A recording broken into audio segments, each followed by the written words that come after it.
Assalamualaikum warahmatullahi wabarakatuh. Perkenalkan, nama saya Julianto. NIM saya 2385110057.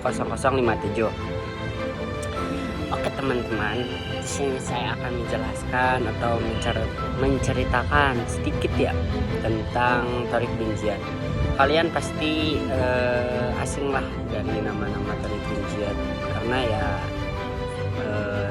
dalam sejarah yang dulu. Tapi kalau saya ada salah ya mohon dimaklumin ya. Nah di sini Thariq bin Ziyad ini ya adalah seorang suku barbar yang diangkat oleh Musa bin Nusair menjadi pemimpin Maroko karena dia memiliki kapabilitas, karena dia memiliki kemampuan juga untuk memahami dan untuk memimpin kaumnya sendiri. Spanyol di atas Maroko, di bawah atas selat kurang lebih 12 kilo kecil, 12 kilometer ini tidak panjang. Selat ini teman-teman itu dijadikan lalu lintas perdagangan orang-orang Afrika dengan orang-orang Afrika sama orang-orang Eropa. Jadi udah biasa orang bolak-balik ke Afrika, ke Eropa. Jadi udah terbiasa. Di wilayah Maroko ini ada kerajaan kecil namanya Sabta. Nanti kita tunjukin fotonya. Sabda ini ada raja namanya tuh Julian. Di Andalusia ini ada raja namanya Rodrik. Nah, Julian itu adalah kerajaan kecil di sini. Penguasa utamanya tentu saja Rodrik. Kenapa dendam? Karena Rodrik ini adalah raja yang jolim ya, kayak nggak kayak Firaun sih, pokoknya jolim banget terhadap masyarakatnya. Terus dia menggulingkan kekuasaan, didapat kekuasaan karena kudeta. Lalu dalam waktu sebentar orang-orang tuh langsung benci dengan Rodrik tuh. Jadi si orang-orang itu tuh benci terhadap Rodrik, termasuk juga Julian. Nama perempuan Julian diperkosa, bukan nama sih, anaknya perempuan Julian itu diperkosa oleh Rodrik. Tapi kalau mau perang lawan Rodrik pasti kalah. Julian juga pasti mikir karena Rodrik penguasanya yang sangat besar. Julian nyadar diri. Makanya Julian juga mikir-mikir kalau nyerang Rodrik ya pasti kalah tuh. Karena di Sabda ini cuma kerajaan kecil. Nah, gitu. Kemudian ketika Julian tahu bahwa orang-orang Maroko itu mau naik ke atas, Julian malah support, padahal mereka sesama Kristen ya. Jadi dia tuh sesama Kristen tapi nggak nyupport sama gitu, kayak gitu deh, nggak support intinya ya, karena dendam yang begitu besar terhadap Raja Rodrik. Maka Julian meminjamkan kapalnya untuk nyebrang ke sana dan menitipkan intelijennya. Jadi si Julian ini tuh menitipkan intelijennya tuh buat kayak ngejaga gitulah, untuk membantu. Nah ini untuk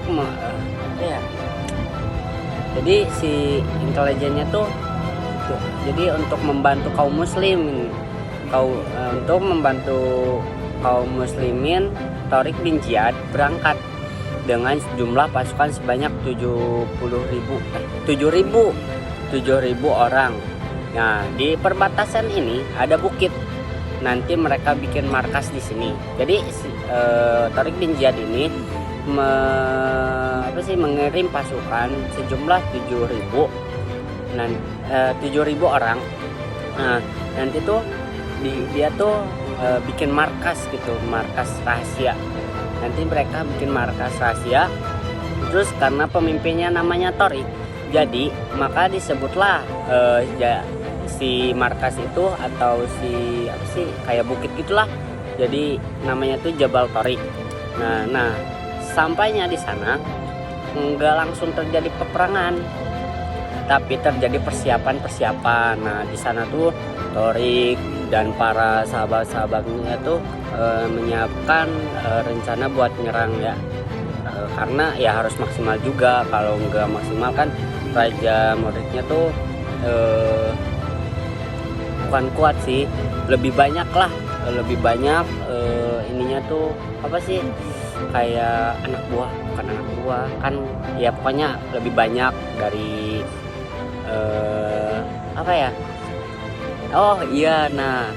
pasukannya lebih banyak tuh dari Torik bin Ziyad.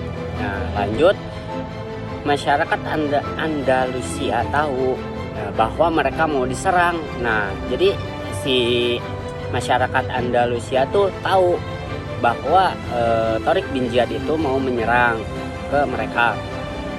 Nah terus mau diserang tuh Andalusia tuh oleh orang-orang Islam. Nah apa yang terjadi? Nah mereka sukanya minta ampun.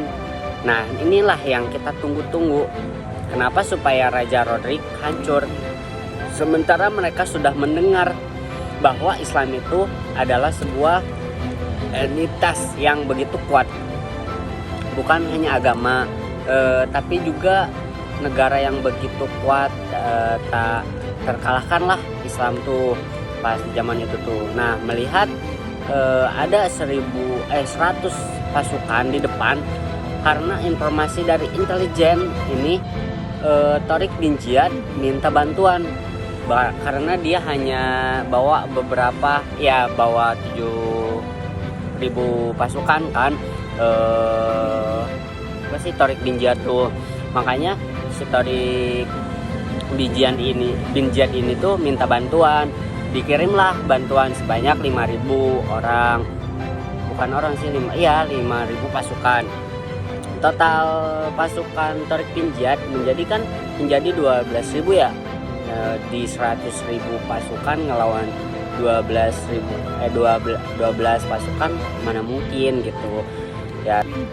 Selanjutnya di bulan Ramadan tanggal 28 terjadi perang paling sengit dalam sejarah pertempuran kaum muslimin. Singkat cerita memang menang ya. Jadi singkat ceritanya tuh kaum muslimin tuh menang, sampai sejarawan dari barat hari ini pusing kepala. Pusing kepala tuh untuk meneliti kenapa orang Maroko ini bisa menang lawan Spanyol. Kan Spanyol tuh di atas ya daripada Maroko. Kayak wilayahnya tuh gede Spanyol daripada Maroko gitu. Mereka lalu bikin kisah fiktif, atau fiktif tuh kisah bohong ya, kisah bohong gitu. Pidato ini diangkat ke permukaan, penyemangati kaum muslimin. Jadi si berita yang tadi itu dianggap kayak dibohong gitulah, dibikin bohong untuk menyemangati kaum muslimin. Kemudian mereka bikin kayak kisah fiktif gitu, bahwa Torik bin Ziyad membakar kapal. Pernah dengan cerita dengar cerita pembakaran kapal? Pernah kan? Kalau kalian baca-bacalah tentang Torik bin Ziyad pasti ngedengar yang ngebakar kapal tuh Torik bin Ziyad gitu. Terus yang dilakukan oleh Torik bin Ziyad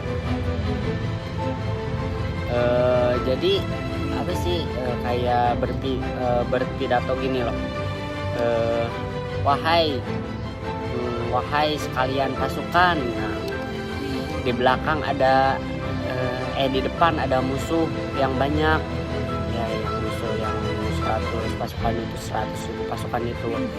Nah di belakang ada lautan, terus tak ada cara lain selain maju. Nah, kata Torik tuh kata Torik Binjai tuh begitu ke pasukannya tuh ngomong ya, istilahnya tuh kayak di depan tuh, kalau ke depan banyak pasukan yang mau nyerang pasukan kita, kalau mundur ya lautan gitu. Ya mikir aja ya, kita nggak bisa cari cara lain selain nyerang gitu, mati atau menang itu.